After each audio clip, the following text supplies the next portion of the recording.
This is a colored sheet of cellophane paper, and in a few minutes I'm going to show you how we can use this to understand how it is that we become emotionally and mentally in bondage. And so welcome back to Ruins on a Hill Media, where forgotten and neglected truths are unearthed. Today's video is entitled Another Way to Understand Your Shackles Using Colored Cellophane.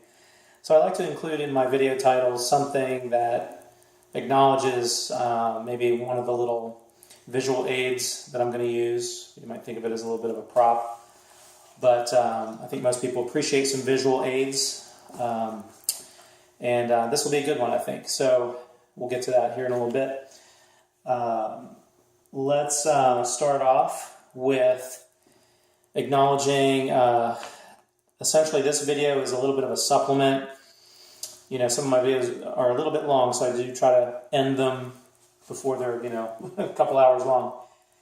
But this is a follow-up, essentially, I'm looking here on screen, to Your Thoughts and Beliefs Are an Imperfect Treasure Map. So that first video, I used the metaphor of a treasure map to help you understand what it is that is really the problem. We have to properly define a problem in order to properly solve it and to really know what it is that we need to be praying about and bringing to others for help and to God for help. So that video is really important, I think, in helping you properly identify the problem. Now, from a biblical perspective, and by the way, just again, I encourage you to watch the video Introduction to Ruins on a Hill Media. Look that up on YouTube. That'll give you an intro on all these videos and kind of some thoughts about the spiritual side of things and how I'll be balancing that out a little bit. But of course, my core belief is that the spiritual is primary and everything else is secondary when it comes to understanding human nature. But I am going to, quote unquote, cross back and forth topically in a way that non-Christians can hopefully benefit from as well. And so, when we think about our lives, a child is born into the world with their God-given personality, their God-given temperament, their, again, natural just likes and dislikes. Children are not a blank slate, as early psychologists sometimes had thought or proposed. But everyone's born with their own unique personality. I've mentioned in another video Dr. Taylor Hartman's book, The People Code. It's been about 10 years since I read it. It's the People Code or the Color Code.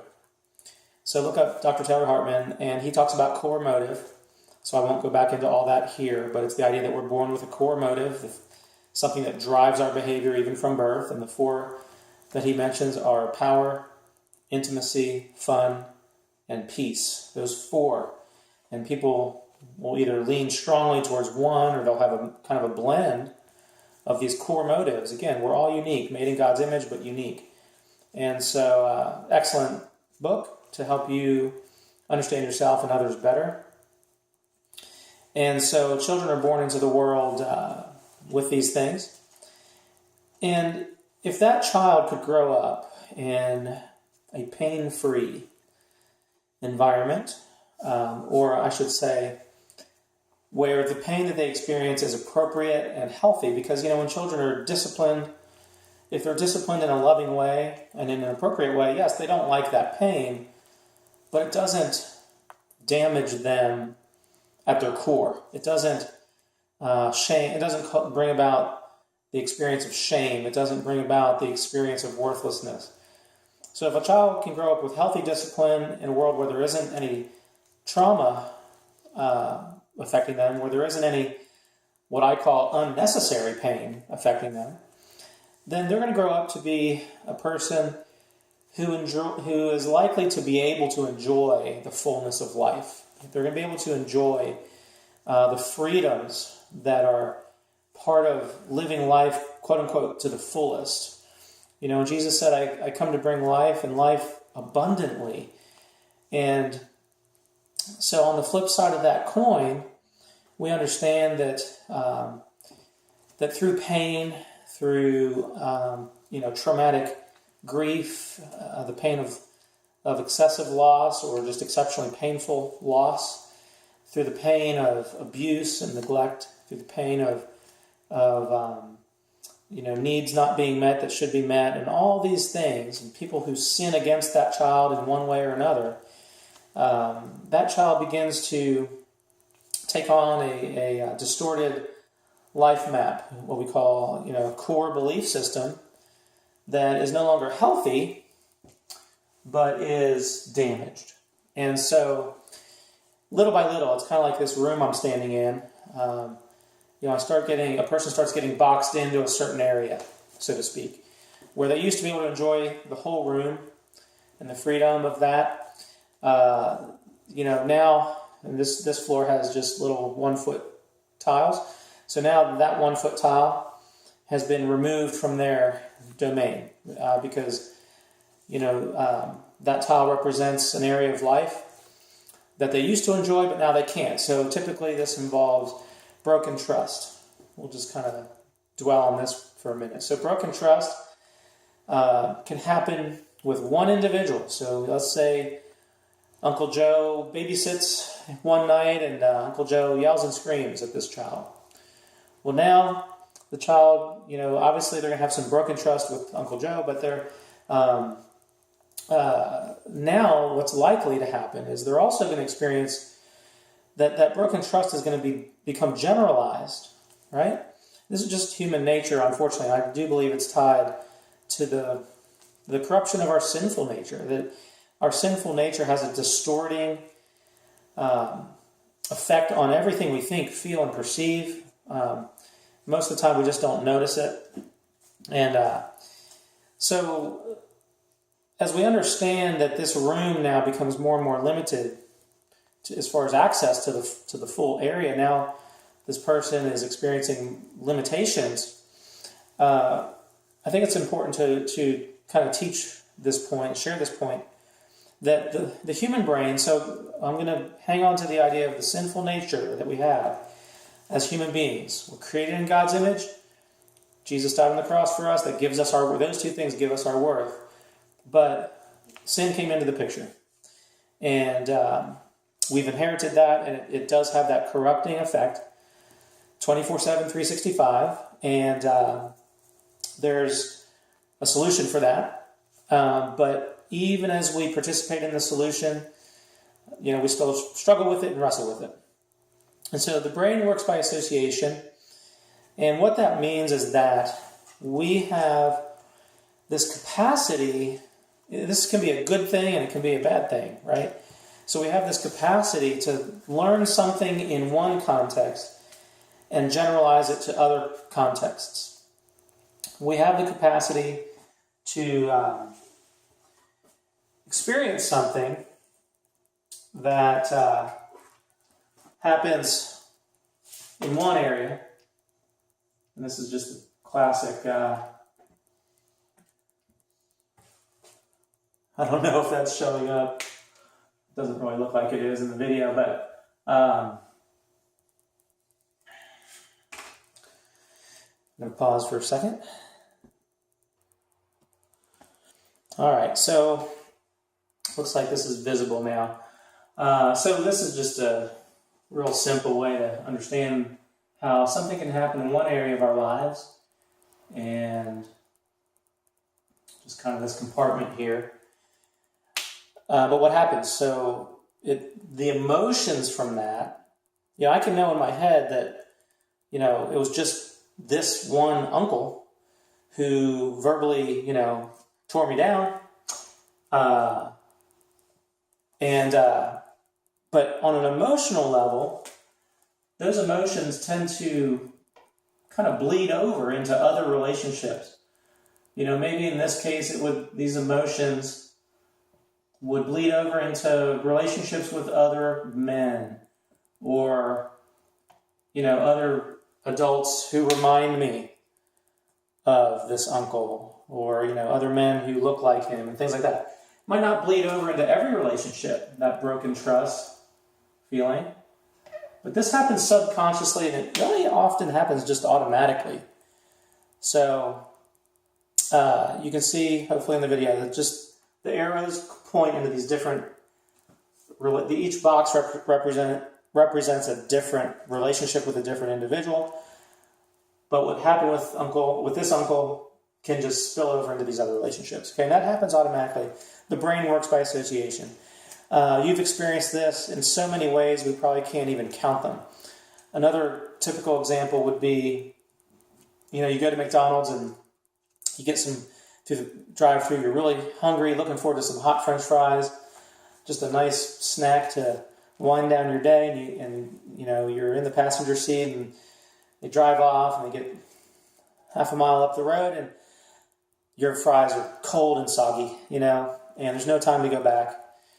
And so intellectually, you know that it was just that McDonald's on this particular night with those particular employees running that shift. But on an emotional level, you might not want to go back to McDonald's for a while. Somebody might say a week later, hey, let's go get some fries.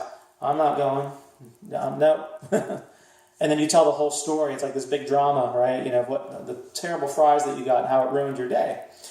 So there's this kind of natural wiring in the brain where it happens so automatically and so sort of viscerally and on such a subconscious level that we usually don't recognize it, much less really identify it and challenge those feelings here. So, the process of personal growth really involves recognizing when emotions from past experiences are bleeding over into other areas of my life, whether it's relationships or other activities that I do or whatever, where those negative emotions have now poisoned these other areas. And again, the metaphor of just these tiles on the floor, I want to regain as many tiles as I've lost as possible before I die, tiles that were lost unnecessarily, and even the tile, this is good because these are like little tiles up here, these blocks, even the tile that represents the damaged relationship with that uncle, there can be healing for that through forgiveness and when we reaffirm where our worth comes from. As a child, those harsh words tore down that child's self-worth. Okay? Biblically speaking, this is where we understand that Satan is the deceiver. He's a fallen angel. Jesus said, I saw Satan fall from heaven like lightning.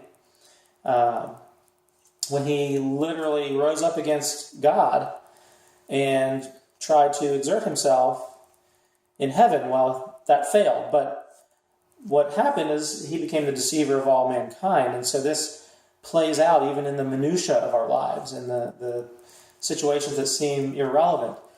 But there's even healing for this tile. I can regain this tile, not that I necessarily ever have a restored relationship with that uncle, because that might not ever happen. The uncle might not be healthy enough to ever go there.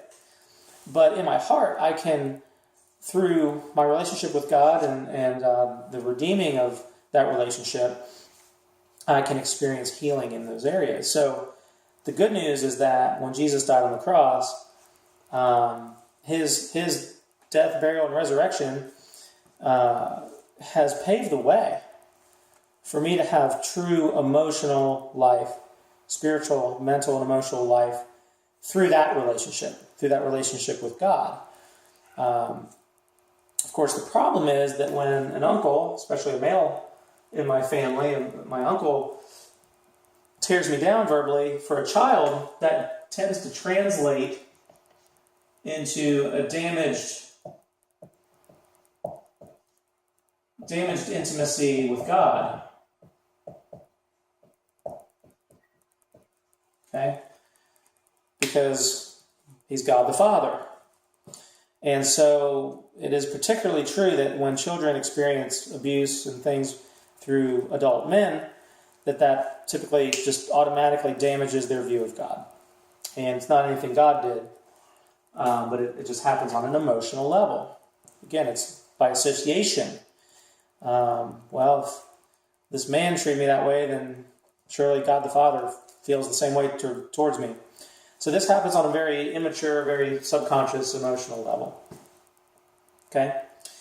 So awareness is incremental. As we become adults, we're so unaware of how many of these tiles, how many of these areas in our life have been taken over by pain and negative emotions that didn't really have to do with the original event. So if I get cold French fries at McDonald's, I might just,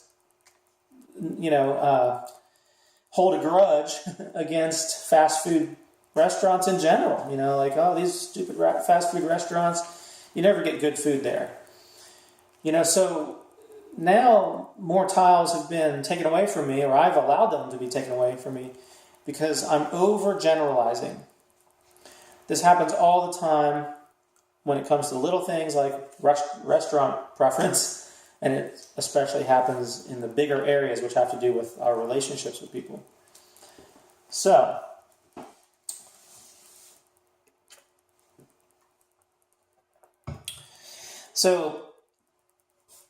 when Jesus said, I came to give life and life more abundantly, he was referring to many aspects all at once in that statement.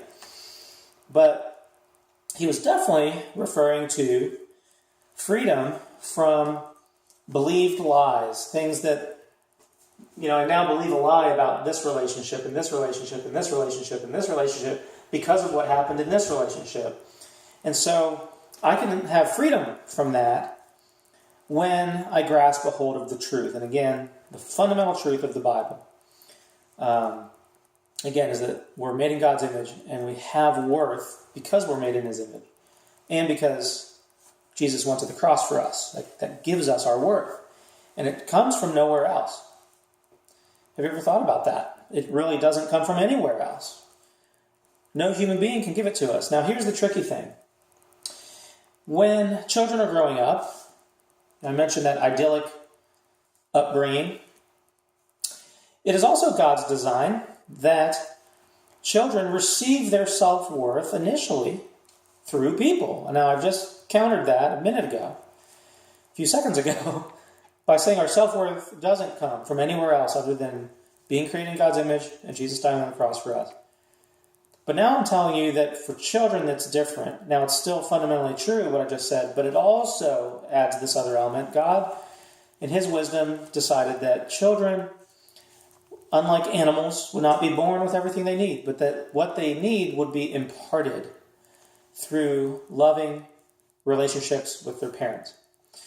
And so what that means is the little child it's like, I think of it like their heart is like a dry sponge, right? And dry sponges are really good at one thing.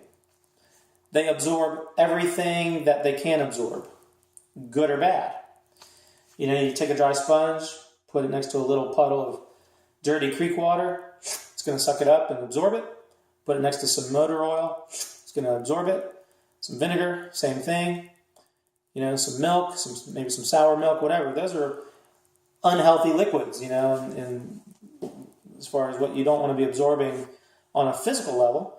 But what God intended was that the heart of that child would absorb pure water, which would be the unconditional love of God as revealed through the parents.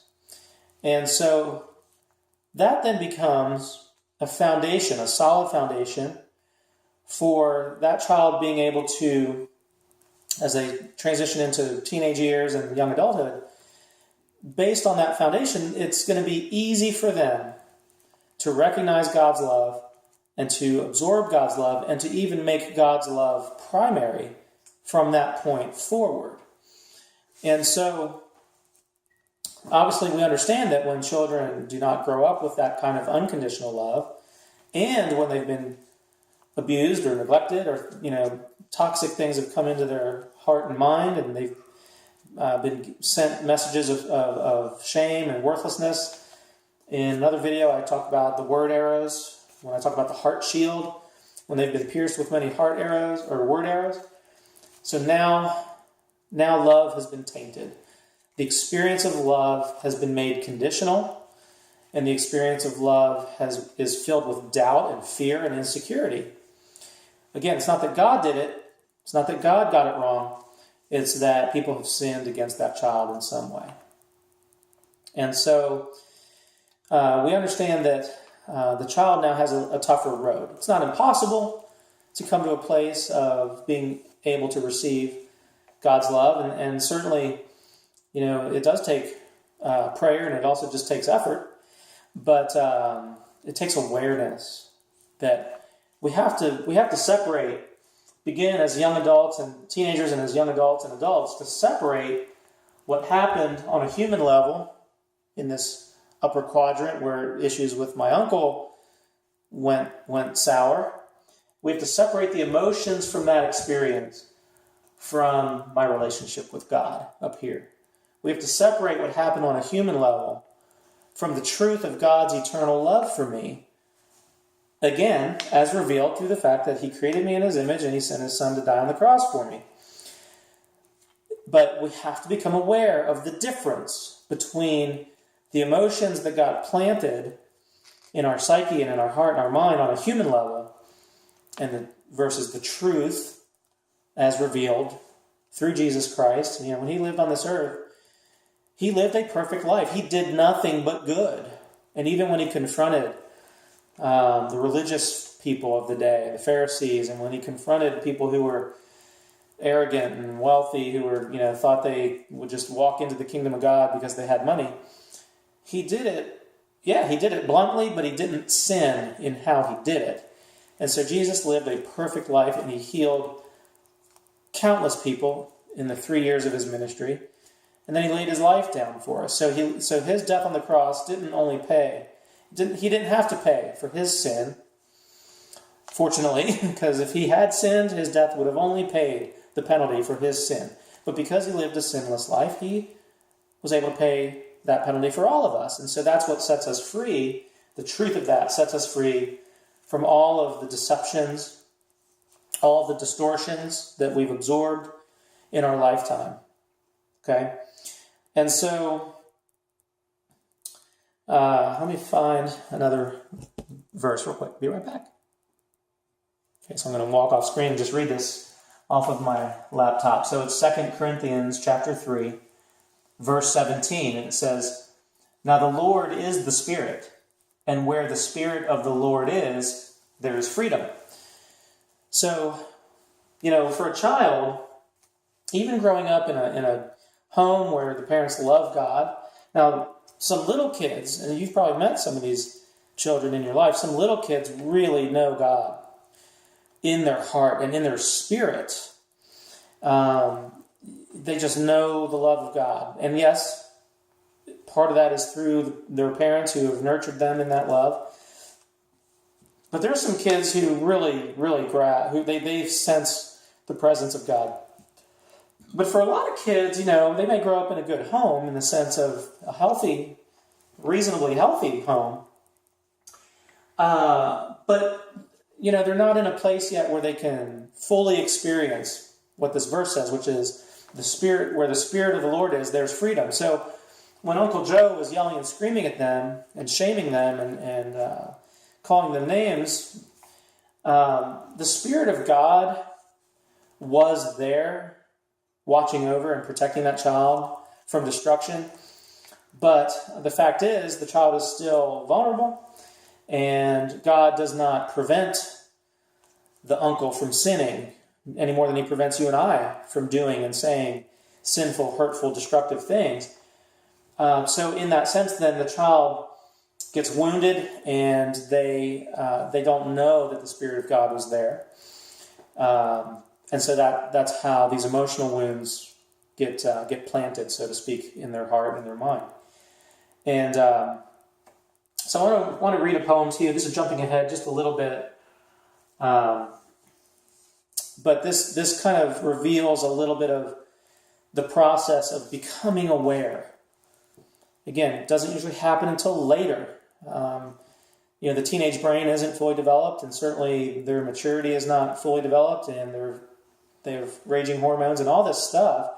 It isn't usually till later, young adulthood or sometime in adulthood, when a person becomes more capable and has more opportunity to look back and see how these negative emotions from one area of life have bled over into other relationships, and now they can kind of take a step back and begin to challenge that and begin to, I talked in this other video that I mentioned, to speak truth to themselves about it. So they can begin to say to themselves, well, just because Uncle Joe treated me that way, that doesn't mean I have to shun the whole family anymore.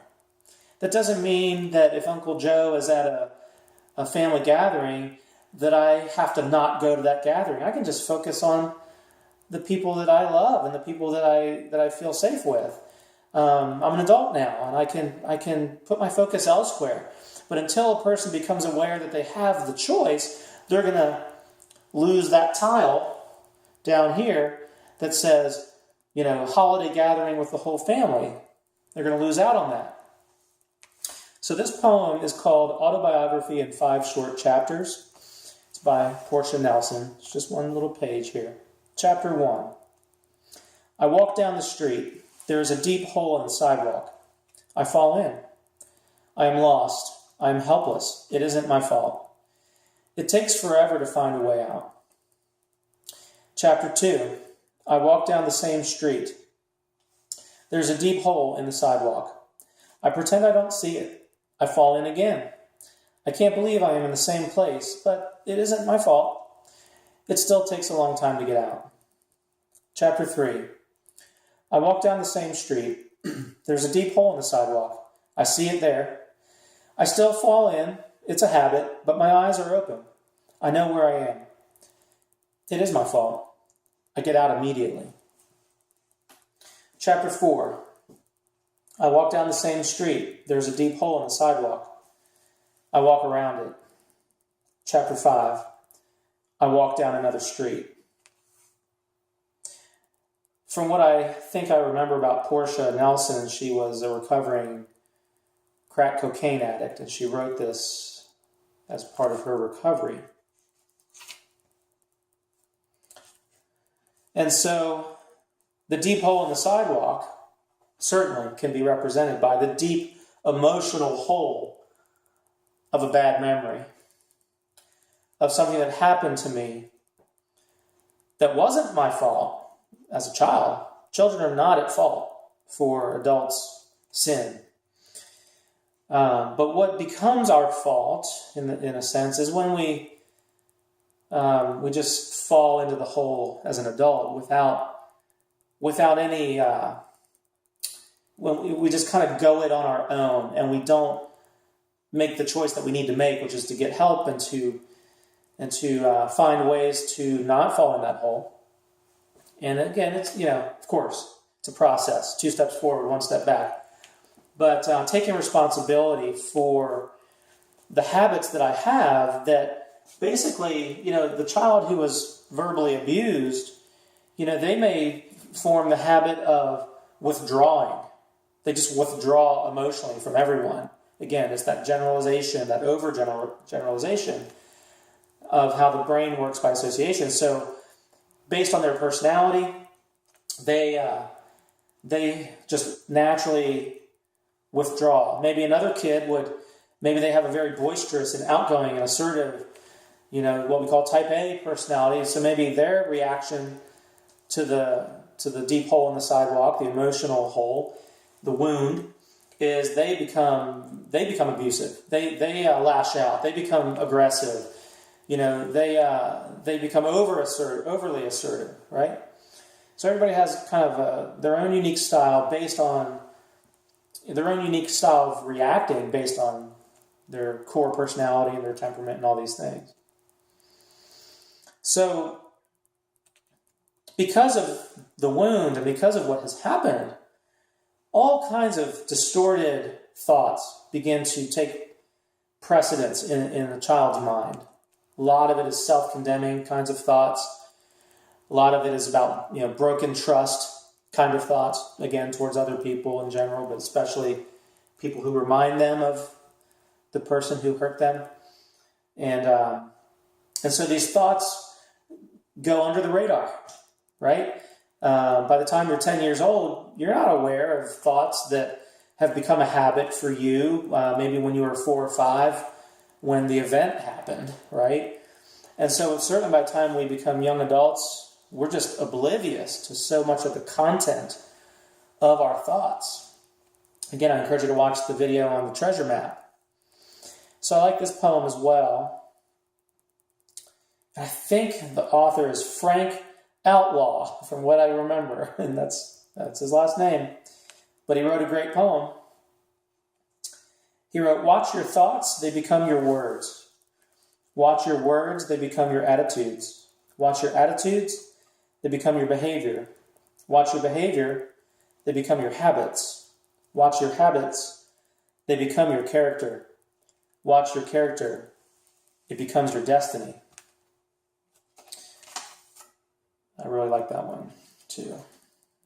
So we have to watch our thoughts, actually become aware of them. So I'll let you watch the other video so that I'm not repeating all of that here. Okay? And so what I'd like to do now is use the cellophane paper just to kind of drive home the point. Again, I like for you to be able to see it. And this is a clear piece of cellophane. You can see it shimmering, but it's very clear. Okay, so a young child who hasn't experienced any of these kinds of emotional wounds, this is the filter through which they see the world. There's no barriers. There's nothing literally like discoloring their view of life and of God and of people. They don't even know they have a filter, right? The filter is on a physiological level. Again, I'm going to refer to this in a lot of videos. Is represented by the limbic system, which is your body's emotional alarm system. I talked in another video about how your emotions are like smoke alarms. It's that whole fight or flight or freeze mechanism within your nervous system and your brain that is designed to protect you. It's embedded at the core of your being. It's as core to our human nature as our sexuality and our gender and all that. So it's there. But the child that's free from the emotional wounds, they don't have anything that's getting in the way. But when the uncle yelled and screamed at them and called them names and made the child feel like they were physically in danger and all this stuff, that limbic system got activated. And now there's a barrier. At a minimum, there's an emotional barrier between that child and that uncle, right? The problem is then, when we think about the overgeneralization of these feelings, is what will happen is, so the child has this filter with Uncle Joe, who's over here, but then when another adult comes along, maybe like a male teacher or a male youth group leader or a male coach or maybe a female authority figure who reminds them of this uncle, now the filter is also automatically becoming a barrier between the child and all these other relationships. Okay? And so, again, this is all subconscious. If you've ever wondered why a child was so difficult in how they maybe respond to you poorly, and you haven't done anything to them, you've been nothing but nice to them, could be that you're an adult, so maybe on a subconscious level, this is really the filter of their pain and the filter of their broken trust. And it's just automatically being applied to your relationship with them. And so that's why it can take a lot of time and a lot of patience to help the child to let go of that barrier when they're with you, right? Or, I guess there's no perfect way to do this. Maybe a partial barrier might remain or something, but this is why, as adults, we have such a huge responsibility to all of the children in our lives, no matter their age, to be patient. Because if we react in a way that, where we use sarcasm, or we use little digs and little put downs, or we compare them negatively to some other good kid, if we imply that they're not as good as others because of this behavior, if we treat them like they're a bad kid because of this behavior, we're just reinforcing this broken trust and this pain for that kid. It's just going to strengthen it. And in fact, what happens is, if we're not realizing it, we can be the cause of just adding another layer of emotional barrier to that child's life. So now, not only do they have another layer of this broken trust and emotional pain with us, but now they're also using that same filter with many, many other adults as well. All right? Now, the child may find that there are people that they just naturally trust more than others. Maybe they talk with you because you use some sarcasm with them, and now they've got this extra layer with you. But then they go and talk to their baseball coach, and maybe their baseball coach still has this, or can still experience the child through this non-filter. Or maybe the baseball coach, there's only one layer. Notice how through one layer we can still see each other, basically. Right?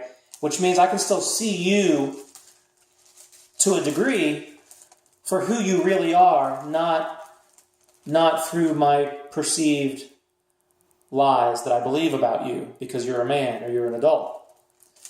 Okay? So the more filters, the less we see others for who they really are as human beings made in God's image and who Jesus went to the cross for. Now we see them as objects of scorn, objects to be used for our own purposes, but we can't trust them. So it's okay to use people to get what we want, but we can't ever get close to them. So that's the effect that these barriers have, these emotional filters.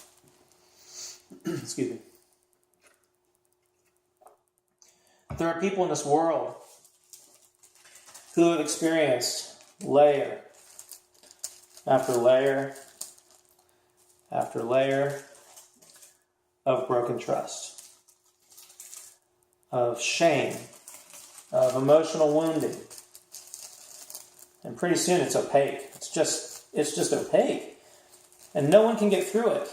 And the child they don't know how to get needs met anymore because they can't have enough trust to allow any kind of exchange, any kind of healthy intimacy anymore. They're just not capable because they're so wounded. So I'm not blaming the devil, but certainly it's true that if he has a goal for humanity, it is to so wound us that we will then become incapable of being able to relate to God through his Son in a pure way, in a way that's free, in a way that's healthy, free of all these barriers. His goal is to wound us or to allow us, through his influence. I'm not saying he causes people to sin, but certainly through his influence, people sin more than they would have otherwise. And when we carry around a lot of pain, we sin more than we would have otherwise. And so his goal is that these barriers will exist between the child and God so that so that that child will grow up to be an adult who won't even think about the possibility of trying to have a relationship with God, because the fear associated with that will be so great because of all the broken trust that has taken place in a lot of these human relationships, that there's no way they're going to open up to God, even though God didn't do it. And so, that would be purely, that's a very biblical understanding, to understand that that's the agenda of the enemy. The scripture says that he prowls around like a roaring lion, looking for whom he may devour. And this is how Satan devours people. It's through emotional wounding.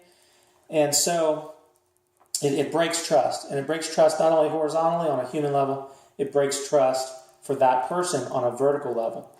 Now, thank God, he, sent Jesus, and through that he did break down all barriers. But God is active in the world, and he's active through people who know him and love him to bring that good news to people who are wounded, people who need to be able to develop trust again on a human level, to help them heal and develop trust on a vertical level. And so that's a tremendous calling, and that's a tremendous responsibility and a tremendous burden. But we don't do it alone. God is behind it. And so I'm going to pause again real quick. Okay, so I drew up here a little 4-quadrant chart. And this will help us to distinguish a little bit more between things that we feel and where they're coming from, and how much to embrace them or not embrace them. As you know, we live in a Disney world where there's kind of this oversimplistic idea, and it's very simple. It goes like this: just follow your heart, right? A lot of people adhere to that as kind of a core principle for their life. Just follow your heart. If you follow your heart, you can't go wrong. The idea is that what resides in our hearts is somehow pure, infallible, that everything that we feel in our heart is almost like a guiding angel. It's like, if I feel it deep down in my heart, then it must be good. So we live in this world where that is a very common sentiment, common value. But what I would suggest to you, and again, if you are not a Christian believer, look, there's no point in arguing about this. I'm sharing this with you because I believe it'll help you, even if you're not a Christian, to discern between this, maybe some feelings that you've been very loyal to, some thoughts and feelings that you've been very loyal to over the years, but now you have a better perspective. Because again, the whole process of personal change is very much centered on what I mentioned earlier, which is distinguishing old feelings from present realities. And so in a sense, this is going to be geared more towards Christian believers who understand truth being rooted in God's truth, which is God's word. And so we don't need to debate that or argue that. So this falls squarely on that belief and that understanding. Okay, but I'd still like for you to listen if you can, if you're not a Christian. So the first square here says a believed truth, and then the one under it, a believed lie. And then this one, positive emotion, negative emotion. Okay? So this first quadrant is quadrant A. Okay?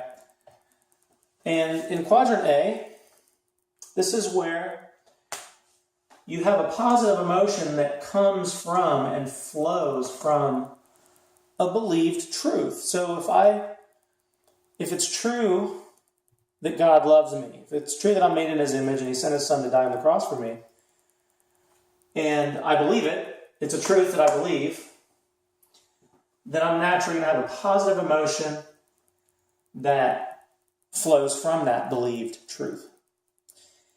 The emotion is not primary. The emotion is the result. The emotion is not the goal, even. Because the fact is, we can be suffering in life in some ways, but not be miserable, but not be in despair. Okay?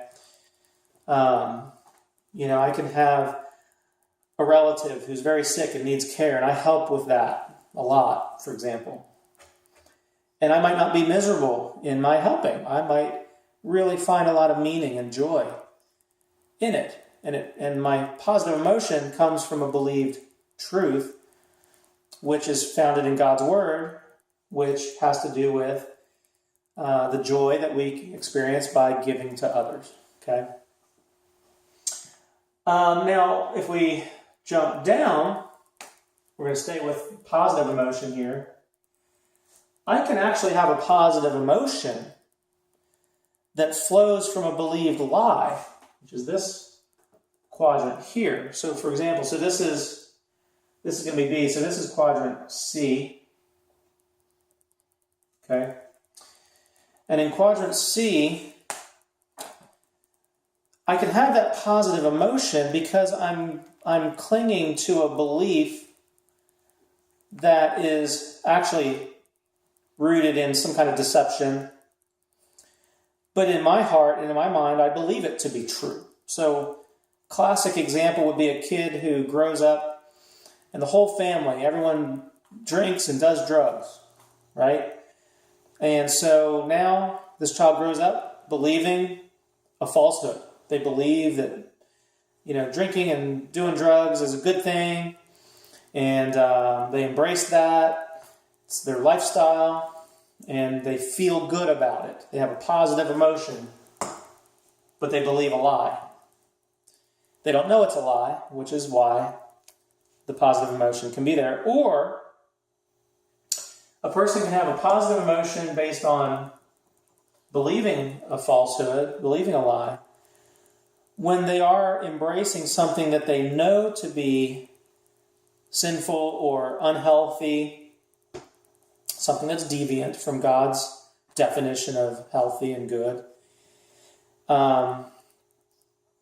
But it's idolatry is kind of what it is, that people love their idols, and so they may know somewhere in their heart and in their mind that it's wrong or bad or that it dishonors God, but they have a positive emotion about it because they enjoy it and they've embraced it, and maybe their heart has been hardened towards God, and so they become apathetic about whether it's good or healthy or pleasing to God or not. They just like it. Okay? So that's quadrant C. Quadrant B is when the person has and clings to a believed truth. Again, something that's true in God's eyes. So this is where a person believes the truth with their mind, but they likely have an unresolved hurt, just like we talked about earlier, that is causing ongoing resentment and distrust towards God. It's broken trust towards God because of what's happened on a human level. So, yeah, they believe on an intellectual level, but their heart is filled with negative emotions because of that wound, because of the shame that's been planted there, feelings of worthlessness, or they're mad at God because of what happened on a human level. And because they're angry at God, yeah, they believe in God, but there's dissonance there, and there's conflict there with God. And then quadrant D, try to make these thicker here. Quadrant D is you recognize that you are embracing a falsehood, resulting in the negative emotions of guilt and shame and worthlessness and self-pity and all these kinds of things. So, in other words, you are believing a lie, you know it's a lie, or you don't know it's a lie. Or, I'm sorry, you don't recognize that you're really believing it. It's just all you know is how you feel type thing. But for some people, they know the lie that they believe. For example, they may know that they've convinced themselves that doing drugs or having sex with everyone that's attractive to them, whatever it is, that they've convinced themselves that that's okay, but yet they know it's a falsehood. And so they have negative emotions because they have appropriate guilt. They have appropriate remorse about it, but they're still in a place where they're not ready, willing, and able to participate with God in this journey from D to A. Right? Just one little line separating it on the board here, but as we know, that can be a long journey for many people. All right? So quadrant B and quadrant C, these are the two quadrants that tell me that it's not wise to just follow your heart, because what's in your heart can be distorted. Okay? Okay, so as we wrap up this video tonight and think about these things, probably the heaviest thing on my heart is just, like I mentioned earlier, just the responsibility that we have to children. No matter how they come into our life, no matter where they live, no matter what their skin color is, no matter how much they irritate or cause us inconvenience, we have a God-given responsibility to help them overcome their emotional barriers of broken trust. And we do it just by being safe for them emotionally, physically, spiritually, sexually, in every way. And, Jesus reserved some of his harshest words for people who abuse children. So, I'll let you look that up on your own. But I believe he said what he said because children are truly the most vulnerable, and yet, if we would nurture them, in some ways, children can teach us how to be close to God, because they have that natural joy in many, many instances, but that joy gets squashed when adults fail to nurture them. And so, again, I invite you to watch my other videos. A lot of these topics kind of overlap and interplay. And I have to now consciously remind myself to not just repeat the same material in each video. So please, especially the ones that have to do with some of the metaphors that I am illustrating. But when we understand, when we talked about the tiles earlier and how a child's world can become so shrunken that pretty soon they're backed into a corner standing on one tile. And maybe that one tile just represents what little love they have left for themselves. But then sometimes that tile turns black too, because of all the dark tiles around them, the tiles of broken trust. And so that's where, that's maybe another metaphorical way to understand depression. It's not just biochemical, it's spiritual. God created us to be able to give and receive love in a safe way. And our world has so confused love with sex that there's many people who really just don't understand the difference. And but God created us to be able to be intimate with one another in a safe way, on an emotional, verbal level, reserving sex for marriage. But everybody else we get to be intimate with when they are emotionally safe, behaviorally safe. And but again, the challenge is that we tend to overgeneralize that broken trust, and so it really limits us. But that being said, please continue to use discernment. If you watch my introduction to Ruins on a Hill Media, I talk about the difference between judging in a critical way or an arrogant way versus discerning, which is using wisdom to figure out which things to let into our life and which things to keep out. I would encourage you to watch that video as well. And I thank you for tuning in. Hope this has been another way that God can just sort of activate some new awareness for you, and certainly activate a new sense of hope, because where the Spirit of the Lord is, there He is, and He brings hope. He brings new life when we are freed from the shackles of broken trust on a human level. Now, I'll end with this thought. Oh, my phone's battery is getting low. So I think the screen might even be darker for you now, so I apologize. All right, I'll say that thought for another video. Thank you, and God bless.